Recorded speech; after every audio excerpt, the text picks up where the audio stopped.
muchas gracias por aceptar esta invitación. A mí me toca presentarlo hoy día.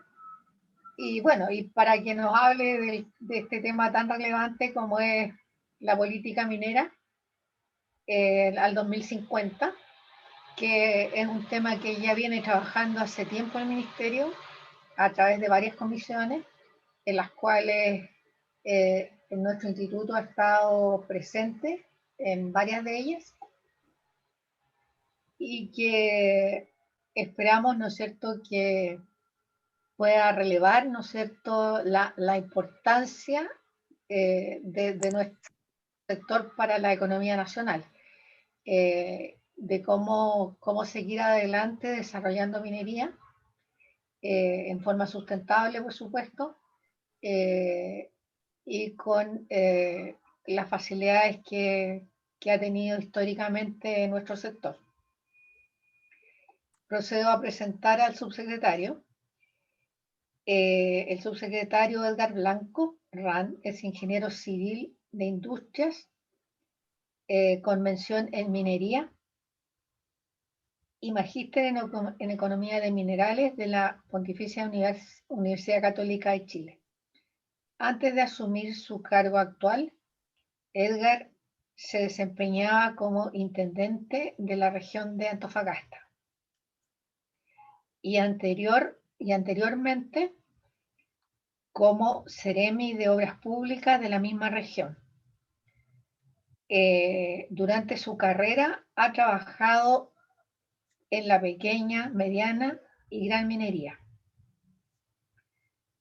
Él cuenta con más de 11 años de experiencia en explotación de minas de rojo abierto y subterráneo.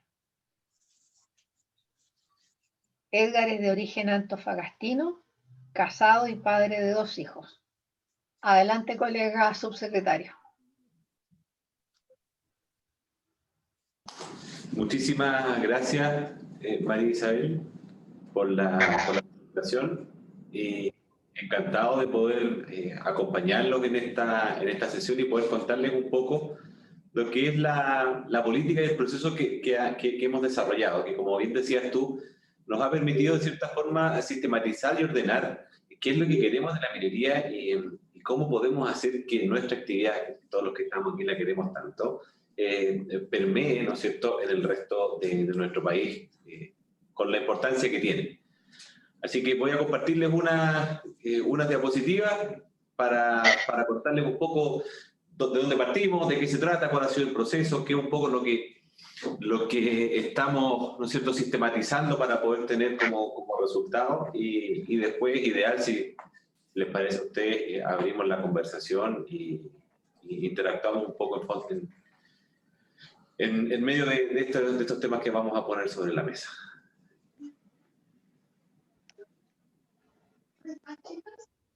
Estaban recién ahí pintando.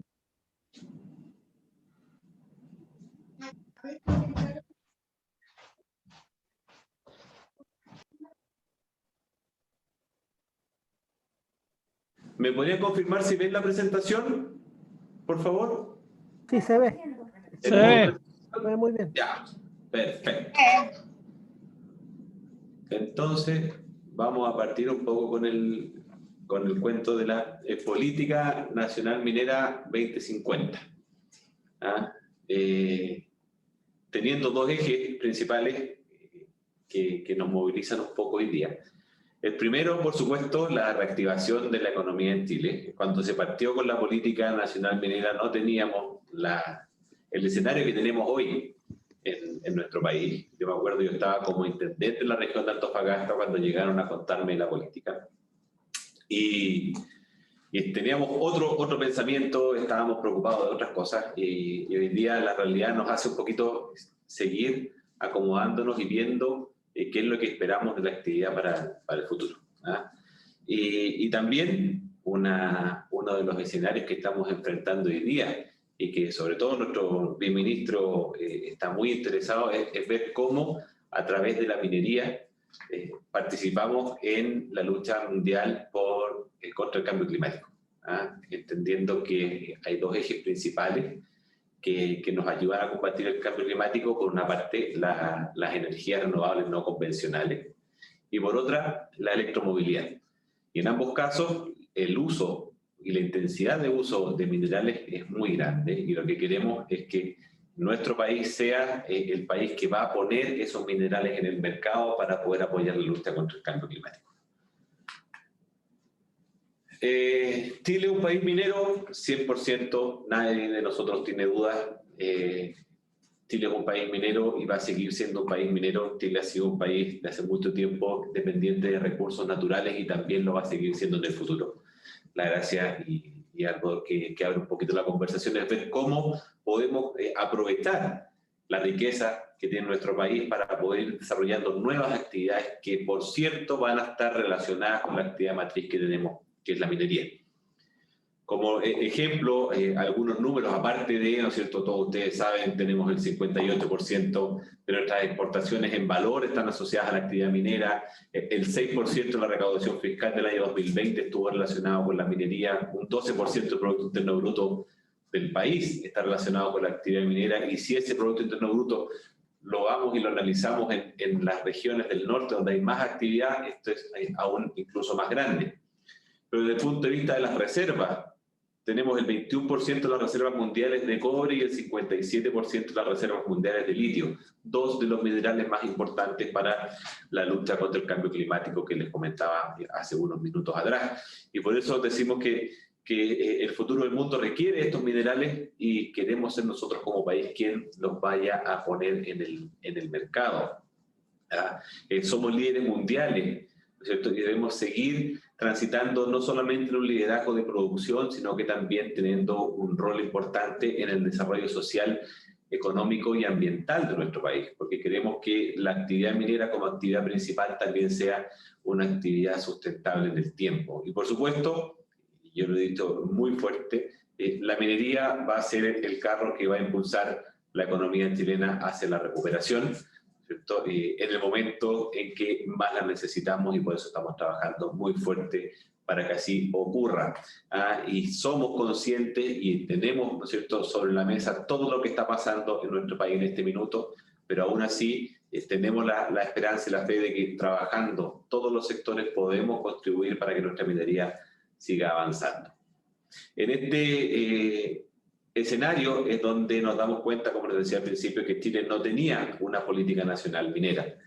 ¿Y qué es lo que busca una política nacional de cualquiera de las industrias o de los sectores económicos? Buscar o entender qué es lo que el país quiere de este sector, cómo lo ve en 50, en 20, en 30 años más. Es como la pregunta que le hacen uno cuando va a un trabajo, ¿cierto?, una entrevista de trabajo, ¿cómo se ve usted en 10 años? Bueno, ¿cómo se ve la industria minera de aquí al 2050? Esa es la pregunta que nos hacemos, y existe una metodología para poder ir respondiéndola, para que podamos tener una participación amplia en esta discusión. ¿Y qué es lo que quiere la política nacional minera? Bueno, primero es un documento orientado, como les decía recién, hacia dónde vamos, dónde queremos llegar, dónde queremos estar. Que sea transversal, es decir, que pueda recoger todos los pilares de la sustentabilidad, que los vamos a ver un poquito más adelante, pero todos los ejes, cómo los vemos desde el punto de vista económico, desde el punto de vista ambiental, desde el punto de vista social y por supuesto también desde el punto de vista de la gobernanza, dónde queremos llegar y cuáles son las metas intermedias que tenemos que ir cumpliendo. Esto también, ¿no es cierto?, es un resultado de todas las conversaciones que se tuvieron a lo largo de la construcción de esta política. ¿Quién va a revisar y cada cuánto? ¿Quiénes son los que comprometidos para ver que todo lo que nos estamos planteando hoy día se cumpla de aquí en adelante? También es importante. Y por supuesto, para cada uno de los ejes, de estos ejes principales, ¿no es cierto?, y también los ejes transversales que vamos a explicitar, tiene un plan de acción especial. ¿Cómo vamos a lograr cada una de las metas que nos estamos poniendo en cada uno de los ejes? Por lo tanto, era un trabajo bien desafiante el que se estaba planteando al momento de iniciar esta política nacional minera 2050. Y aquí están los 4 ejes o ejes sustentables, ¿no es cierto?, o objetivos estratégicos. Primero, institucionalidad, gobernabilidad. todo lo que rodea a la minería y cómo va a permitir, ¿no es cierto?, que logremos las metas. Competitiva mundialmente está relacionado 100% con el eje económico. Segura inclusive, que genera valor en los territorios. ¿Cuál es el componente social que tiene la minería? No solo a nivel país, sino que también en las localidades donde la minería se realiza. Y vanguardia en la gestión ambiental y uso de los recursos, el eje ambiental, es decir, cómo se relaciona esta minería con el medio ambiente donde se presenta. Y no solamente en una relación directa, sino que también cómo las actividades relacionadas con la minería, la trazabilidad de lo que estamos haciendo, también tiene un impacto con el medio ambiente. Y estamos hablando desde nuestros proveedores, la operación minera y también el transporte final, ¿no es cierto?, hacia los mercados de destino. Uno de los ejes principales, y esto es un poco en adelanto a lo que nos va a entregar la política una vez que la presentemos, habla de ser líderes mundiales en producción responsable, sostenible, competitiva e innovadora, con los mejores estándares de clase mundial. Tiene varias palabras claves esta frase, que es muy desafiante, porque nos habla de ser líderes mundiales en producción. Siempre hablamos de los principales minerales o metales que extraemos en nuestro país, pero queremos ser líderes mundiales y mantener al menos las posiciones que tenemos hoy día de producción en algunos de estos sectores. Incrementar nuestra productividad y competitividad. Sabemos que los mercados cada vez son más complejos, que existen más países y por lo tanto más empresas que están produciendo, y también somos conscientes de la realidad de nuestra minería, que es una minería que tiene muchos años, con yacimientos que tienen mucha edad también, son minas antiguas, ¿no es cierto?, con distancias de acarreo más grandes, con una caída importante en la ley durante los últimos años, con dureza de materiales distintos, con, en el caso del cobre, con óxidos que ya no están, ¿no es cierto?, con una presencia tan permanente, así que tenemos que tratarlos como sulfuros, que son más caros, con un montón de factores que influyen en nuestra productividad y que hacen que nuestra industria sea particularmente más cara en algunos sentidos y por lo tanto vaya perdiendo competitividad. Y por último, generar una industria de encadenamientos equivalentes en valor. ¿Qué significa esto en términos simples? Que por cada dólar que generamos como valor agregado minero, podamos generar $1 más como valor agregado de empresas en encadenamientos o proveedores o ciertas actividades relacionadas. Hasta hace algunos años atrás eso estaba entre 0,5 y 0,7 dólares por cada dólar que generamos en minería. Bueno, queremos aumentar eso. ¿Y cómo lo podemos aumentar? Bueno, principalmente es logrando la internacionalización de nuestros proveedores locales, que podamos ir a entregar los mismos servicios que estamos entregando aquí, con la tecnología que hemos creado acá, con el know-how que tenemos de hacer las cosas en nuestra industria minera, exportarlo y llevarlo hacia otros mercados. Aquí ven, por ejemplo, cómo se ha movido la producción real de cobre en los últimos 30 años. Vemos desde el año 2004 en adelante un estancamiento y en el escenario futuro, en la proyección, vemos una caída de la producción de cobre principalmente en Chile. ¿Qué necesitamos? Dentro de este escenario, ¿cómo nos podemos enfrentar o cómo podemos lograr llegar a la parte alta de esta proyección? Bueno, primero que todo, sabemos que necesitamos aumentar la inversión en exploración y el uso efectivo de las concesiones mineras. Y es algo que estamos trabajando nosotros bastante fuerte hoy día. Tenemos un equipo destinado a ver lo que está pasando con los incentivos a la exploración. Y por supuesto que para explorar sabemos que hay que tener terrenos francos que estén disponibles para la exploración. Entonces también estamos viendo cómo poder articular, cómo poder favorecer la disponibilidad de terrenos para poder hacer exploración. También estamos trabajando con nuestros servicios asociados en la Geomil, ¿no es cierto?, que es nuestro servicio dependiente, en poder no solo poner a disposición la información geológica y geofísica que tenemos, sino que también aumentarla de manera de que sea más útil y también, ojalá, en las zonas que tengan un mayor interés. La cartera de proyectos de cobre que hoy día está en torno a los $65.000 millones, bueno, poder aumentarla y poder ojalá cada vez que un proyecto se ejecute, vayamos teniendo otro que vaya renovando esta cartera de manera de poder aumentar nuestra capacidad de generación para los próximos años. Este gráfico se lo voy a ir explicando barra por barra para que vayamos viendo. Lo primero que muestra, la primera barra a mano izquierda de la pantalla, es cuál es la producción que tenemos hoy día, que habla de 5.700.000 toneladas de cobre fino.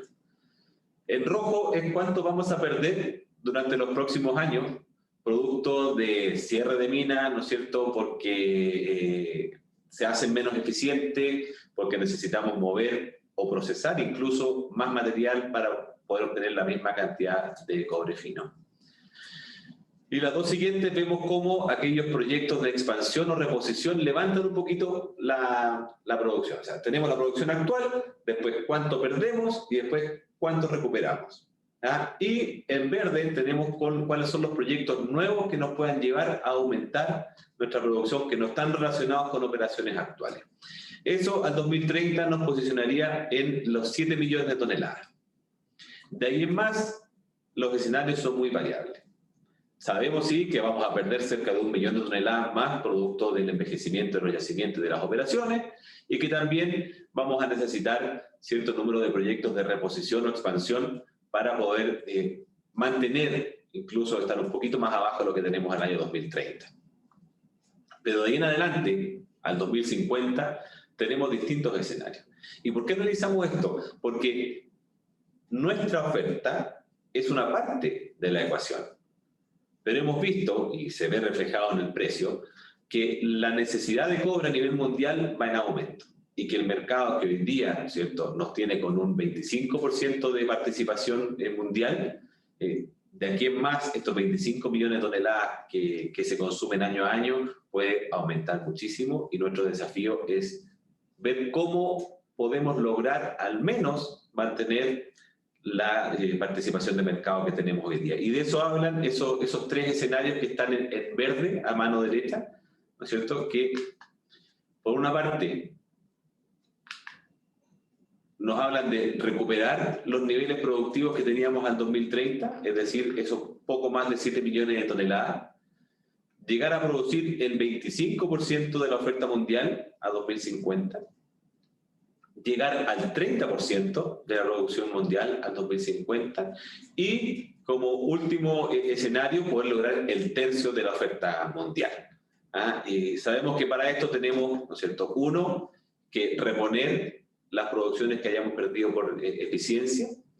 Segundo, expandir proyectos actuales. Y tercero, poder lograr la formulación y construcción de nuevos proyectos. Esto a nivel de resumen, ¿y por qué se relaciona con la política nacional minera? Porque si nosotros, dentro de toda la discusión que hubo de la política, se dijo, ¿saben qué? Queremos mantener nuestra participación de mercado de aquí al 2050. Nosotros podríamos ponerlo como un eje de la minería, pero tenemos que instaurar metas que sean desafiantes, pero que a la vez sean factibles de cumplir. Entonces empezamos a analizar en conjunto con Cochilco, y Cochilco nos ayudó muchísimo, en ver cómo podíamos lograrlo, porque en algún minuto decían, ¿sabes qué? Queremos volver a tener este 36% de participación del mercado mundial que en algún minuto tuvimos. Eso hoy día, con el nivel de inversión que tenemos y la incertidumbre que existe, es prácticamente imposible. Y en eso somos súper claros. Pero analizamos distintos escenarios, y esto es lo que les muestro a continuación. La línea punteada, ¿no es cierto?, está al año 2030. Y vemos cómo de ahí en adelante empieza a decaer la producción. Las dos primeras, la barra azul y o sea, el área azul y el área morada en el gráfico muestran los proyectos de reposición y de expansión. Y de ahí en adelante vemos los distintos escenarios que requieren proyectos de reposición, de expansión y algunos nuevos proyectos. Para leerlo más fácil, por ejemplo, si queremos mantener esos 7 millones de toneladas que proyectamos producir hacia el 2030, el 2050, necesitamos invertir 23.000 millones de dólares. Si queremos, en la opción 2, ¿no es cierto?, llegar al 25% de la producción, necesitamos 50.000 millones de dólares. Si queremos llegar al 30% de la producción mundial, necesitamos la inversión de 92.000 millones de dólares entre el 2030 y el 2050. Y si queremos llegar al tercio de la producción, o sea, al 33,3%, necesitamos la inversión de 121.000 millones de dólares en los próximos, o sea, entre los años 30 y 50. Y vamos viendo cómo mientras más participación de mercado queremos tener, más importante se hace la necesidad de tener nuevos proyectos, llegando a más de 100.000 millones solamente en nuevos proyectos para poder alcanzar el tercio de la producción mundial. Y como todos somos mineros, o la mayoría somos mineros los que estamos acá, sabemos que un proyecto de la envergadura de un Collahuasi, de una Escondida, de un Ministro Ales, ¿no es cierto?, no se logran de un año para otro.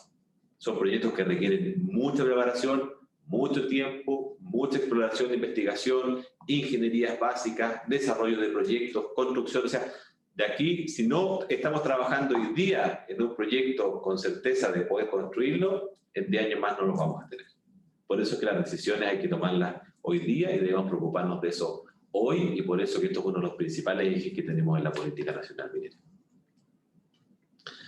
Ahora, ¿quiénes trabajaron en esta política? Bueno, muchos de ustedes también trabajaron, pero principalmente estamos hablando de todo quien rodea a la actividad.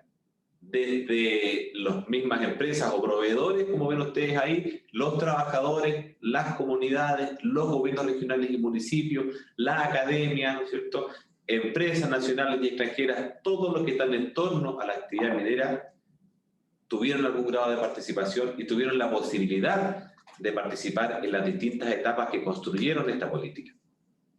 Que partió, ¿no es cierto?, hace más de un año ya, cuando se trabajó en el Ministerio la fase central, es decir, cómo vamos a estructurarla, qué es lo que vamos a hacer, cómo vamos a conversar, ¿no es cierto? Posterior a eso, ¿no es cierto?, se tuvieron los documentos base, los ejes transversales, cómo se iban a construir estas conversaciones, y pasamos a 3 fases. La fase territorial, que consistía en tener conversaciones en los propios territorios. Todas las regiones del país tuvieron alguna actividad al menos. Yo me acuerdo que la región de Antofagasta tuvo 2 o 3 incluso, porque separaron Antofagasta, Calama y San Pedro de Atacama.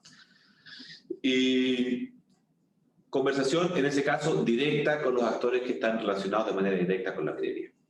Luego de eso tuvimos una fase virtual, donde se invitó a todos quienes quisieran participar a conectarse. Y también se recogió una serie de iniciativas. Y por último, una fase técnica donde grupos de expertos por cada uno de los ejes transversales se juntaron, analizaron la información que se les entregó, tanto de la fase virtual como la territorial, para poder tener una hoja de ruta o un camino asociado a cada uno de los ejes que ellos estuvieron estudiando. Después, toda esta información hoy día se está sistematizando, ordenando, alineando de acuerdo a los 4 ejes de la sustentabilidad, y en función de eso, ¿no es cierto?, construyendo el documento final. Por ejemplo, en la fase territorial, que es la primera que les conversaba recién, se hicieron 18 talleres en las regiones, participaron más de 800 personas en total, tuvimos un 31% de participación femenina, lo que también nos tiene muy contentos, y se levantaron 93 propuestas. De esas 93, las principales relacionadas con pequeña y mediana minería. Recordemos que en los territorios tenemos mucha más participación de las personas que están relacionadas directamente con el proceso y con la actividad. 19 relacionadas con minería verde, 18 con desarrollo territorial y participación ciudadana. En relación a la pequeña minería, principalmente marco regulatorio, fomento, cómo podemos, ¿no es cierto?, mejorar los reglamentos que tenemos para la mediana minería, cómo separamos la forma en que medimos a la pequeña, a la mediana y a la gran minería. Todo eso fue saliendo en las conversaciones y está plasmado en alguna forma en la política. La minería verde, la minería sustentable, relacionada principalmente con el uso del agua en el norte, que era una preocupación importante. Y por supuesto, en lo que es participación ciudadana es fomentar la participación y la conexión de la minería con los territorios donde está ocurriendo. Nos pasa mucho, y yo creo que ustedes lo viven también, que somos un país minero, pero nos cuesta que la ciudadanía entienda cuál es la importancia de la minería, o cuáles son los procesos, o cuáles son las acciones, las actividades que realizan. Mucha gente todavía cree que la minería es un grupo de viejos con pala y picota, ¿no es cierto?, haciéndole hoyos al cerro.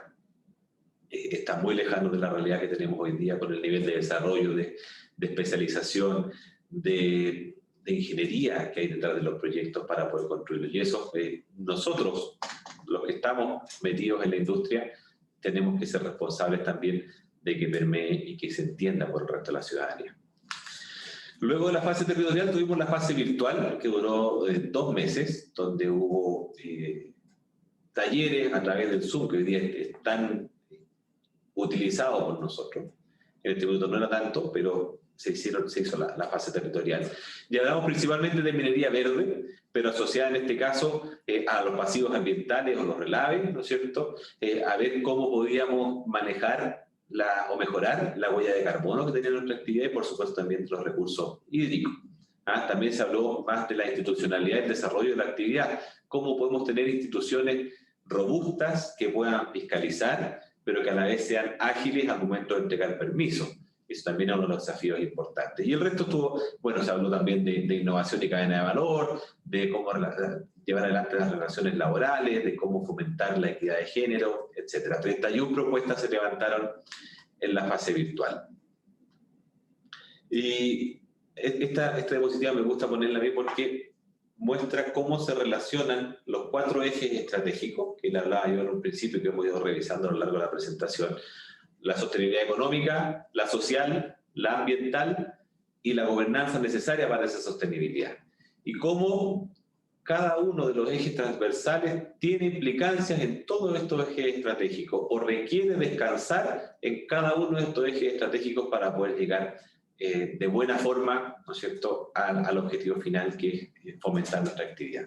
Y así como, bueno, ustedes lo pueden leer, pero la institucionalidad, el capital humano, las relaciones laborales integrales, cada uno de estos ejes transversales necesita de tener un sustento económico, necesita trabajar la forma en que se relacionan con la sociedad en la que se encuentra, necesita cumplir no solamente con la normativa medioambiental, sino que ser sostenible y trazable en el tiempo, y por supuesto, las instituciones que estamos relacionadas tenemos que tener el sustento suficiente para poder darle, ¿no es cierto?, la tranquilidad de que estas actividades se lleven adelante.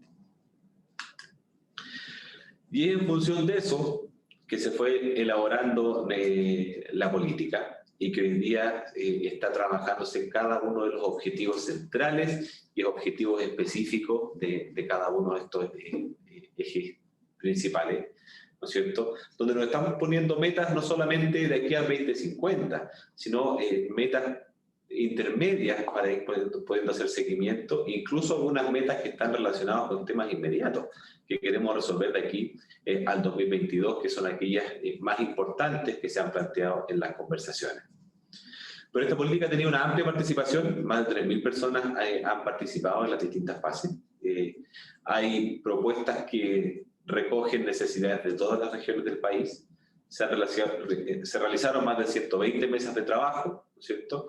Y también más de 45 sesiones o comisiones técnicas donde expertos como ustedes han participado en las conversaciones y en el desarrollo en profundidad de cada uno de estos temas. Revisamos hace unos meses atrás y de verdad son unos tratados bien complejos, y no por complejos por difíciles, sino que complejos del proceso de desarrollo y de las conclusiones que se llegan, las que entregaron cada una de estas comisiones técnicas después de tratar los distintos ejes. Y hoy día, ¿no es cierto?, después de más de un año de desarrollo desde el inicio, ¿no es cierto?, de la fase técnica de la política, nos encontramos ahí como se ve en la pantalla en el mes de junio-julio del 2021, en la consolidación final de este documento, ¿no es cierto? La evaluación ambiental estratégica también se está desarrollando y va a terminar en conjunto. Y con esta consolidación, redacción, determinación de las metas finales y también de las metas que vamos a tener intermedias, ¿no es cierto? Esperamos hacia el mes de septiembre estar publicando esta política y por la participación que ha tenido, ¿no es cierto?, los distintos actores durante el tiempo, creemos que va a ser la hoja de ruta para que nos lleve, ¿no es cierto?, a avanzar hacia el 2050. Además, estamos trabajando y ojalá podamos tener en conjunto con la aprobación de la política de del texto grueso de la política, el capítulo indígena, que también lo estamos trabajando en conjunto con la CONADI y algunos de los consejeros de la CONADI. También este capítulo indígena, cómo ve, ¿no es cierto?, la comunidad indígena, la actividad, pueda llevar adelante los talleres que teníamos planeados. La pandemia no nos ha permitido avanzar mucho con eso, pero nuestro desafío es poder tener la lista también y ojalá esté incluida en el documento que vamos a estar presentando en septiembre. Si no, vamos a seguir avanzando y la vamos a agregar posteriormente, ¿cierto?, como el capítulo indígena que la política requiere también para su final, ¿no es cierto?, despacho. Eso es lo que estamos haciendo hoy día. Ese es un resumen de lo que estamos haciendo con la política nacional minera. Me permití, ¿no es cierto?, profundizar un poco en lo que tiene relación con las metas productivas o las metas de producción, que es algo que yo sé que nos interesa muchísimo y que es un poco más contingente también de conversar hoy día, porque, insisto, las decisiones hay que tomarlas hoy día. Ya estamos tarde para poder mantener nuestra participación de mercado, y cualquier decisión que tomemos como Estado o como industria puede afectar la realidad de nuestra querida minería durante los próximos años. Eso es lo que tenía yo para presentarles. Vamos a dejar esta diapositiva, vamos a dejar de compartir pantalla y quedo disponible para preguntas si existen. Muchas gracias a todos. Muchas gracias, subsecretario. Ahora puede verme. Me aprovecho de presentar, soy María Isabel González, vicepresidenta del Instituto de Ingenieros de Minas. Muy interesante la presentación. Es impresionante la participación que ha habido, ¿no es cierto?, y las propuestas que han surgido. Hay un tema que en el instituto nos preocupa mucho y que no sé cómo lo están enfocando en este trabajo, y tiene que ver con el poco afecto, por decirlo de alguna manera, que tiene la ciudadanía en general por la actividad minera. O sea, en el fondo, la gente se siente, salvo la gente que vive en las regiones más intensivas en minería, parece estar ajena a la minería y no conocen el aporte que la minería hace al país. En ese contexto, en esta gran participación que han tenido ustedes, ha estado presente este tema. Han llegado a estas comunidades que no tienen nada que ver con la actividad minera y que de alguna manera, para hacerles saber los aportes que tiene la minería y la importancia que tiene para el país. Compartimos profundamente ese pensamiento, y es verdad que existe, o sentimos que existe, una cierta desconexión entre la actividad de un país como el nuestro y muchas de las personas que viven en él. Y por supuesto que es uno de los temas que se levantó, sobre todo en la fase territorial, donde se pedía mayor conexión entre la actividad y la comunidad. Se pide, o hemos pedido siempre, participación temprana. Hemos tratado de mostrar lo que la actividad minera hace. Hemos tratado incluso de que aquellas empresas, a lo mejor que son un poco más grandes, dejen de solamente tener participación con las comunidades cercanas y se abran al resto del país.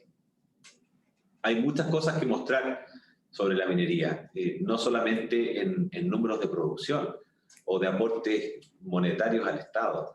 Hay encadenamiento, hay desarrollo de proveedores, hay desarrollo de capital humano, hay desarrollo medioambiental, de políticas públicas que se han podido desarrollar gracias a la actividad minera. Y eso, insisto, y lo decía en la presentación, es tarea de todos los que estamos dentro de la actividad, el ser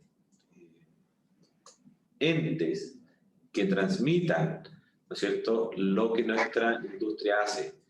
La posibilidad que le da a nuestro país el tener riquezas naturales nos ha permitido ser hoy día un ejemplo en el resto de los países del sector. Eso no tiene ninguna duda, y eso nos ha permitido avanzar un poco más que los países en nuestro barrio, por decirlo de alguna forma. Así que hay que salir a decir las cosas buenas, hay cosas que mejorar, por supuesto, pero estamos seguros que con esta política, con esta hoja de ruta, con este camino, con este saber dónde queremos llegar, vamos a poder hacer, ¿no es cierto?, permear mucho más lo beneficioso que es la actividad, lo bueno que ha dejado la minería, y generar, ojalá, este sentimiento país por una de las actividades que es más importante para todo el desarrollo económico de Chile.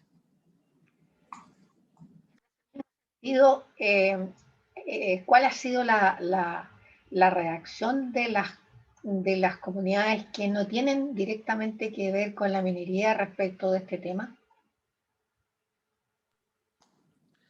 Cuando las comunidades no están relacionadas con la minería, como que no creen que existe, no la ven mucho.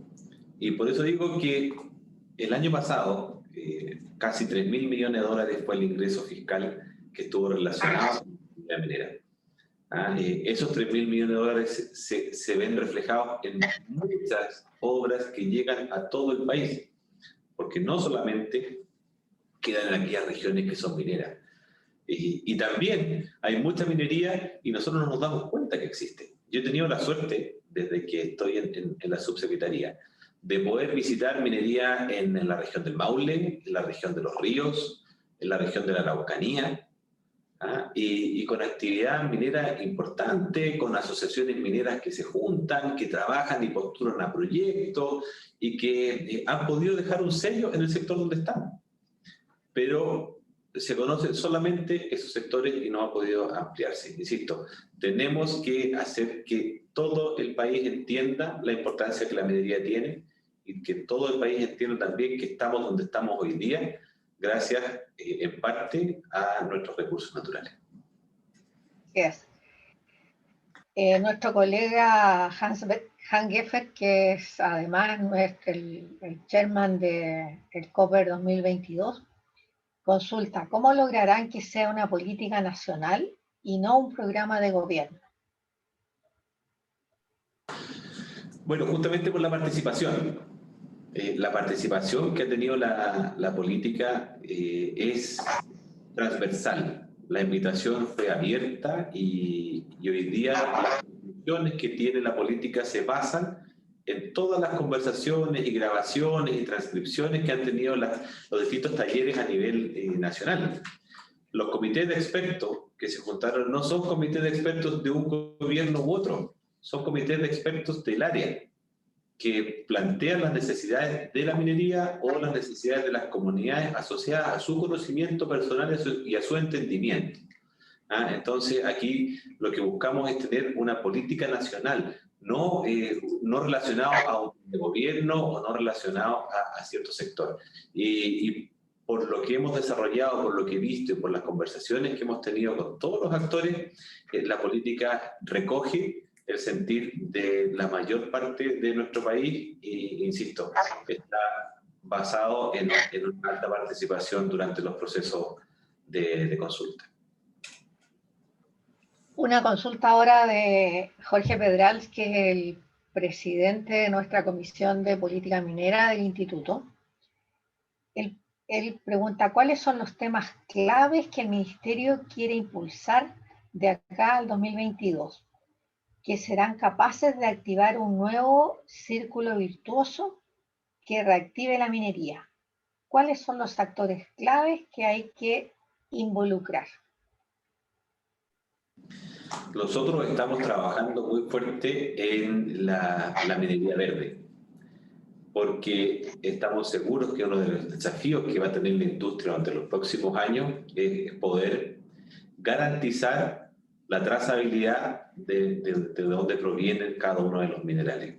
Y para eso tenemos que trabajar no solamente en el área de energías renovables, que hemos visto cómo las empresas han ido incluso cambiando contratos para poder asegurar y bajar su huella de carbono, sino que también nos ha interesado mucho el poder fomentar la eficiencia hídrica. Y la eficiencia hídrica o el uso de agua continental no solamente lo podemos cambiar por agua desalada, sino que también hay procesos internos que se pueden ir perfeccionando de manera de reutilizar, ¿no es cierto?, mayor un recurso que es tan escaso en el norte de nuestro país. Estamos principalmente trabajando en el área, como le decía, de la minería verde, así como también en poder garantizar que los proyectos que se quieran desarrollar en nuestro país tengan un desarrollo institucional, ¿no es cierto?, expedito, que no significa no respetar las normas, pero sí hacer lo más rápido posible los procesos de permisología, que sabemos que son un dolor de cabeza para todos aquellos que quieran invertir en nuestro país. De esta forma, generamos por una parte mantener nuestra participación de mercado y por otra generar empleo, que es algo que también nos preocupa mucho durante esta época de reactivación. Tenemos otras consultas de nuestro director Sergio Demetrio. ¿Cuál es la probabilidad de lograr el escenario de mantener nuestra participación en el mercado del cobre? Pregunto, pues, producir menos es retroceder y no aprovechar nuestro potencial. Y una segunda pregunta que dice, ¿qué pasaría con nuestra participación si la inversión privada se inhibiera? Claramente, si la inversión privada se inhibe producto de cualquier situación, ¿no es cierto?, se ve aún en mayor riesgo el mantener la participación de mercado que tenemos hoy. Y como veíamos en las diapositivas, el lograr un 25% de participación mundial requiere cerca de 70.000 millones de dólares, que es aproximadamente la cantidad de inversión que tenemos en carpeta hoy día.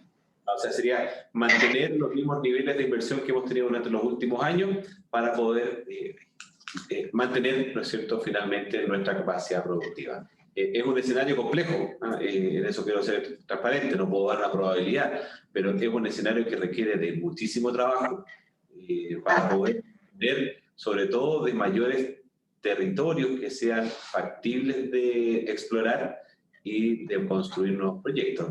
No es fácil ponerse una meta de mantener un 25% de participación, pero creemos que es desafiante y que, insisto, si se tienen los mismos niveles de inversión que hemos tenido hasta ahora, favoreciendo incluso la aparición de nuevos proyectos, es factible que lo tengamos. Hay otra consulta respecto a la participación de las universidades y particularmente de los estudiantes de las carreras relacionadas con el sector minero. Si ha existido la participación de ellos en esta política.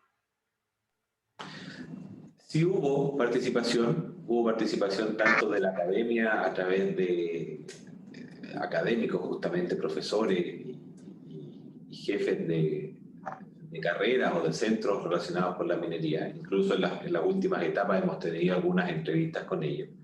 Como también en las etapas territoriales hubo también participación de los alumnos. Y se recogieron muchas de sus inquietudes. Sabemos que tienen complicaciones o que les preocupa no solo la estabilidad laboral futura, sino que dónde hacer sus prácticas, cómo poder lograr que los planes, ¿no es cierto?, educativos, que los planes en las carreras estén relacionados con lo que efectivamente van a ver durante su etapa laboral. Cómo podemos pasar rápidamente de la cátedra al laboratorio, especialmente en las regiones del norte, donde tenemos mucha actividad para poder hacerlo. Así que sí está recogida las necesidades de los alumnos y también participaron activamente en los procesos de participación territorial, en las fases territoriales. Hay otro comentario que dice, existe desde el 2016 un estudio de SESCO con propuestas para activar la exploración en Chile. Ideas que tomó la Comisión Nacional de Productividad del 2017. Estamos al 2021 y aún no hemos hecho nada. Se han hecho cosas, y la Comisión Nacional de Productividad ha trabajado con nosotros, sobre todo en los lomos de toro, que le llaman ellos, a los proyectos, o cómo podemos eficientar el trabajo público al momento de tener que los proyectos se desarrollen. ¿Tenemos desafíos? Sí, tenemos desafíos importantes, sobre todo en lo que se relaciona con exploración y disponibilidad de terrenos para hacer exploración. Y eso es principalmente lo que estamos trabajando, y por eso que cuando les presenté dije que teníamos algunas metas claras ya para el 2022. Bueno, varias de esas se relacionan justamente con esto.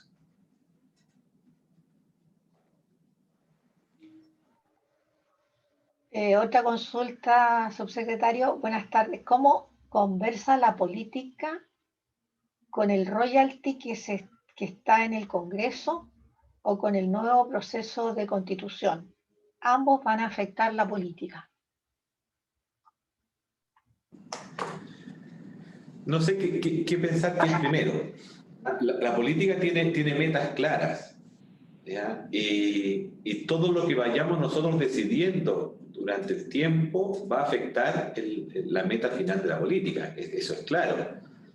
Si tenemos una política nacional minera donde todos los actores que están relacionados con la industria y también las personas que están en torno a estas producciones nos dicen, ¿saben qué? Queremos que Chile siga siendo un país minero y que además tenga cierto porcentaje de la producción mundial, ¿no es cierto?, al año 2050.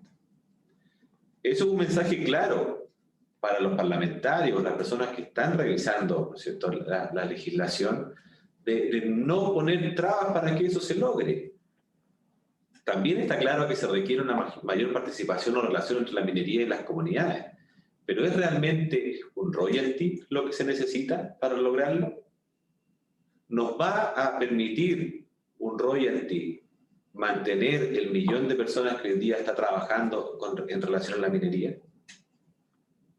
¿Va cualquier decisión que se tome hoy día, ¿no es cierto?, en términos de constitución o royalty, permitir que logremos la meta que el país está poniendo para el año 2050? Todo lo que nosotros vayamos haciendo durante ese tiempo puede impactar en la meta final. Y lo importante entender hoy día es que más de 3.000 personas, de manera organizada, ¿cierto?, de manera sistemática, en distintas oportunidades, levantaron qué es lo que Chile quiere de su minería durante los próximos años.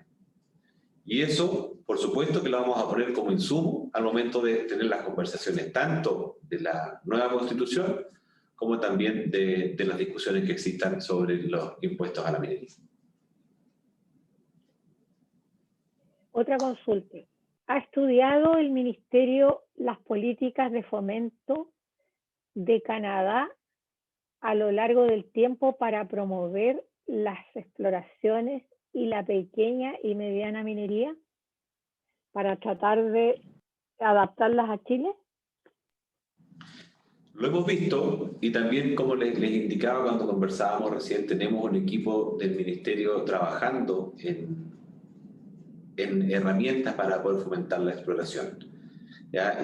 Vemos y hemos visto que los principales países, no solo Canadá, países mineros como Australia, Perú y algunos estados de Estados Unidos, tienen regímenes distintos al momento de pedir concesiones de exploración que graban con mayor impuesto, ¿cierto?, aquellos sectores concesionados donde no se hace exploración, y también incluso tienen la posibilidad de quitarlo si es que después de cierto tiempo no hay ningún proyecto de exploración que se lleve adelante. Y eso en Chile no lo hacemos. En Chile tenemos, si las personas pagan las patentes, pueden tener ad eternum las concesiones, y es algo que a lo mejor podríamos revisar para poder incentivar, si no es por una parte la ejecución de proyectos de exploración, sí puede ser por otra el disponibilizar esos terrenos para que otras empresas o personas que quieran hacerlo, sí lo puedan hacer. Así que estamos hoy día haciendo ese benchmark a nivel mundial, y ojalá podamos encontrar alguna iniciativa que permita que nuestro país avance en este terreno, entendiendo también que nos mantenemos como uno de los principales países destinos de las exploraciones a nivel mundial, pero requerimos que esa inversión en exploración aumente si es que queremos mantener la participación y tener los montos de inversión que conversábamos hace unos minutos atrás. Indudablemente, subsecretario, que el tema de las concesiones y probablemente el bajo costo que tiene mantenerlas es un impedimento. hace algunos años atrás, en el gobierno del presidente Frey, en el cual yo estuve en la Comisión Nacional de Energía, se envió un proyecto de ley al Parlamento que finalmente fue aprobado varios años después para imponerle patente al no uso de los derechos de agua, ¿ya? Fundamentalmente porque había habido especulación con los derechos de agua y con los derechos de agua no consultivos, y que tuvo un resultado bastante, yo diría, bastante bueno. O sea, se consiguió el objetivo que se buscaba. ¿Se ha pensado en algo similar para el caso de las patentes mineras? A ese nivel de detalle no lo hemos revisado, pero sí estamos viendo cuáles son las mejores prácticas y qué resultados han tenido en otros países para ver cómo eso se adapta a la realidad chilena, donde tenemos en regiones del norte, sobre todo cerca de un 70% de la región bajo algún concepto de pedimento minero. Eso imposibilita que nuevos actores ingresen a la industria. Y yo creo que hay que buscar alguna herramienta para poder fomentar la exploración. Y si después de este estudio, bueno, lo que se determina es que la mejor forma, ¿cierto?, es este gravamen, habrá que verlo y analizarlo y, por supuesto, llevarlo al Parlamento para que así se haga. Otra consulta, ¿qué opina de la caída de Chile al puesto número 30 del Fraser Institute en su última encuesta? Hoy no recuerdo hoy día qué es lo que mide el Fraser Institute, pero si nos comenta un poquito más en detalle podemos conversarlo. Es el índice de competitividad, si no me equivoco. Jorge, ¿podrías ratificarlo? Que nos converse, Jorge, que nos explique y lo conversamos.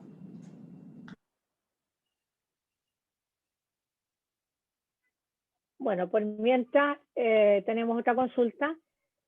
¿Qué piensa hacerse en cuanto al estado de fundiciones para la concentración de cobre chilenos? Se rumorea la opción de obligar a hacer fundiciones en Chile. Jamás va a haber una política que obligue a hacer algo. Me parece que esos son mitos y hay que aclararlos de inmediato. Estamos estudiando el fenómeno de las fundiciones, por supuesto que sí.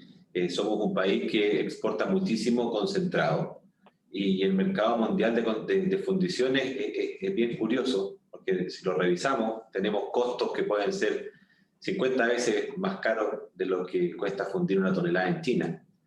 Pero también un mercado en que está solamente utilizándose el 80% de la capacidad de fundición a nivel mundial. Entonces, no hay espacio, de acuerdo a ese parámetro, para poder crear nuevas fundiciones.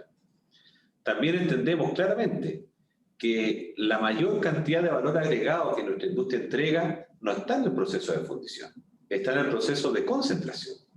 Entonces, si queremos obtener la mayor rentabilidad de inversiones en nuestro país, esta va a ser en el proceso de minado y concentración, más allá que en el proceso de fundición.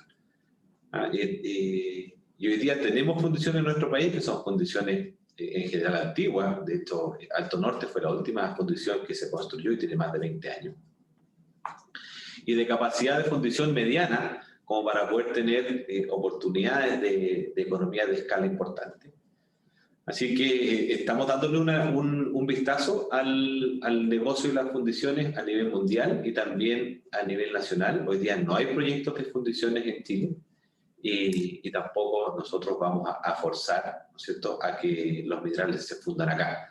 Lo importante es poder obtener, insisto, el máximo retorno sobre inversión para los inversionistas extranjeros y de esa forma tenemos que nosotros ofrecerlo para que ellos puedan instalarse y sea atractivo venir a invertir a Chile.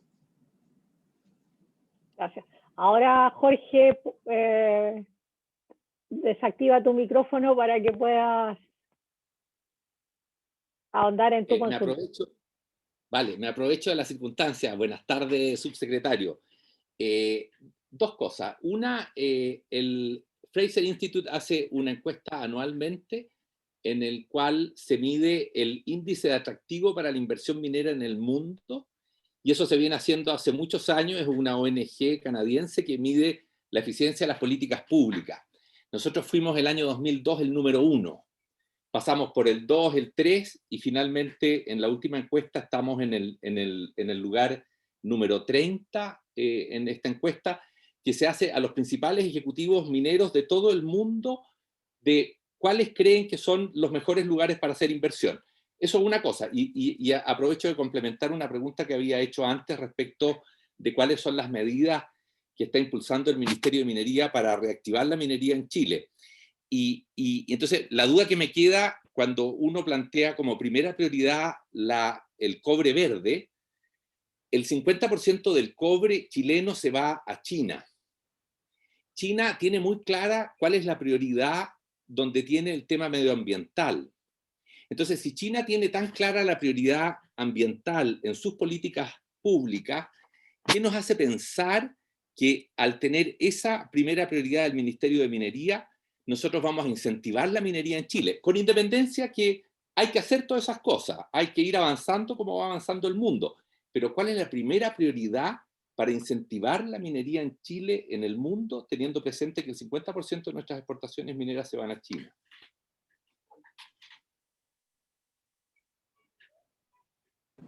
En relación a la pregunta del índice de atractivo para la inversión, claramente nuestro país durante los últimos 2 años ha mostrado, ¿no es cierto?, inestabilidad que no es muy atractiva para los inversores, ¿ya?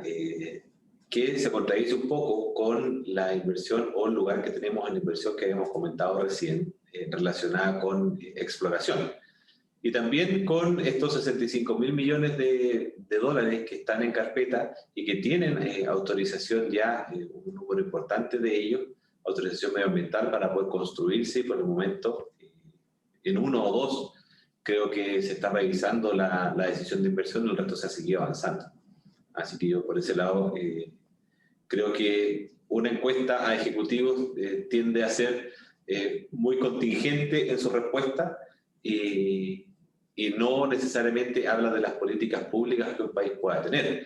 Las políticas públicas son de mediano plazo, la contingencia o la encuesta que puede hacerse de un día para otro, yo creo que marca un poquito más de sensación de noticia, más que un tema de mediano plazo. De todas maneras, es un tema a analizar. Si es que en algún minuto estuvimos en el primer lugar de inversión, y estamos hablando del año 90, cuando partieron las grandes inversiones mineras en nuestro país, hoy día que no solamente tenemos a lo mejor un componente de inestabilidad política y social, sino que también no tenemos mucho espacio para seguir invirtiendo en exploración, y eso también lo sabemos. O sea, es muy poco probable que descubramos otra escondida que genere la cantidad de inversión que generó escondida.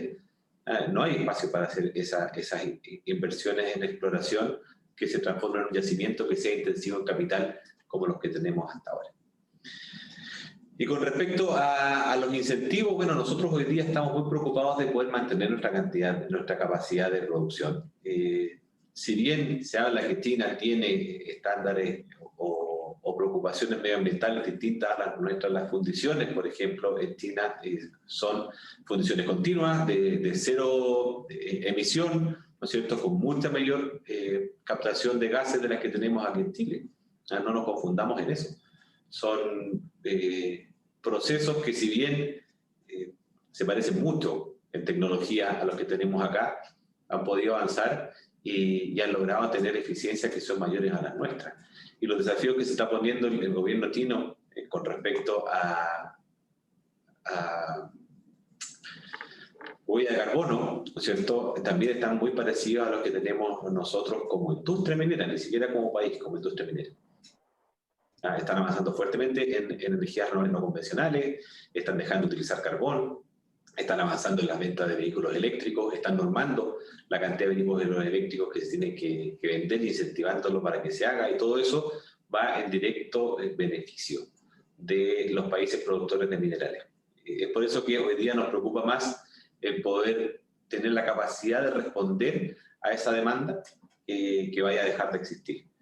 ¿Y qué tenemos que hacer? Tenemos que tener el escenario para poder lograr esos 70.000 o 90.000 millones de dólares que requiere mantener nuestra participación en el mediano plazo.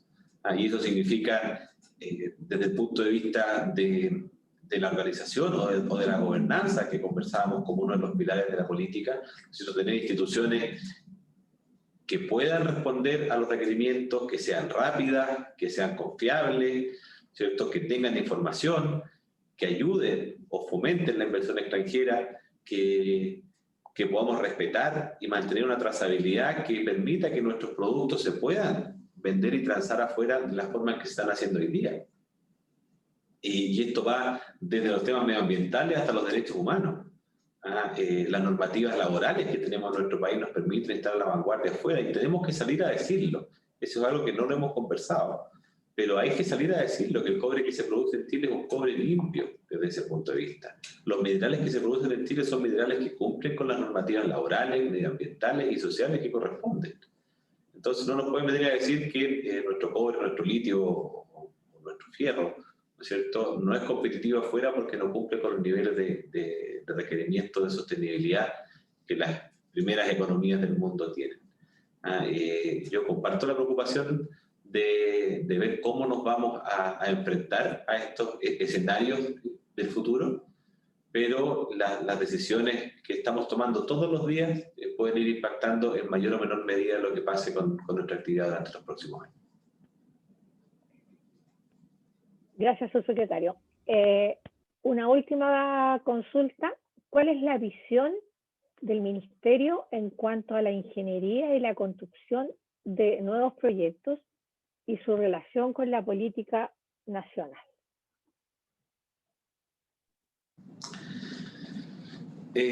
A ver, hay varios proyectos que están en carpeta hoy día que hemos revisado nosotros. No son del tamaño de grandes proyectos mineros, pero sí hay proyectos que están asociados a los servicios de los proyectos mineros que sí son importantes. Tenemos casi 10 o 12 proyectos de desalación, por ejemplo, en el norte de Chile, que se están desarrollando. Y cada vez que tenemos un proyecto de esa envergadura, los desafíos del área de la ingeniería son tremendos, porque impactan no solamente a un territorio que es muy sensible, como es el borde del mar, ¿no es cierto?, sino que también tiene un espacio de acción grande en el territorio por toda la conducción que lleva hacia la faena minera. Entonces, ahí tenemos desafíos de ingeniería que son importantes. Hemos visto cómo proyectos grandes e innovadores se han realizado en nuestro país y que también han dejado huella y expertise en nuestros profesionales para poder seguir tomando nuevos desafíos. Hay proyectos en el norte, Quebrada Blanca 2, un proyecto muy grande que se está construyendo hoy día, que tiene desafíos de ingeniería importantes. La expansión de Spence, que se hizo también, tiene una nueva forma de hacer minería y de poder concentrar los minerales de esa faena en particular. Y tenemos proyectos nuevos nuestros también, como es el Rajo Inca en el sector de Salvador, que también va a ser un desafío para poder lograr de aquí en adelante. Y nunca tenemos que olvidar aquellos proyectos que se están desarrollando en minería subterránea, donde ciertamente somos referentes a nivel mundial con los nuevos niveles que se están desarrollando en la mina El Teniente, que es uno de los proyectos estructurales que tiene Codelco para los próximos años y que nos va a permitir mantener la posición o la producción que tiene la cuprífera estatal. Estamos viéndolo, estamos acompañándolos, no tenemos mucha injerencia, es verdad, en aquellos proyectos de ingeniería que se están desarrollando, pero es ahí donde podemos fomentar el trabajo entre los colegios profesionales y el ministerio para poder, ojalá, participar, ver que los presenten, que los veamos, que los discutamos y ir pudiendo extraer conocimiento de todas aquellas importantes inversiones que se están haciendo en nuestro país. Muchas gracias, subsecretario. Ha sido muy interesante conocer este trabajo que está haciendo el Ministerio de parte suya. Y en nombre del instituto, le agradecemos y quedamos a su disposición para apoyar en lo que seguir apoyando en lo que sea necesario para la construcción de esta política. Muchas gracias. Muchas gracias, colegas, por la presencia. Muchas gracias a todos por escuchar, por las preguntas, y quedamos a disposición también para cualquier desafío que exista, y les agradecemos el trabajo que han hecho, porque nos han apoyado mucho en el desarrollo de la Política Nacional Minera 2050, y por supuesto que vamos a estar juntos para poder lanzarla y poder difundirla, que es muy importante que todo nuestro país entienda y quiera la minería como la queremos nosotros. Muchísimas gracias y quedo siempre a disposición de ustedes. Muchas gracias, secretario. Hasta luego. Hasta luego. Gracias. Chao, colegas, que estén bien. Muchas gracias. Chao, chao. Chao, chao, Isabel.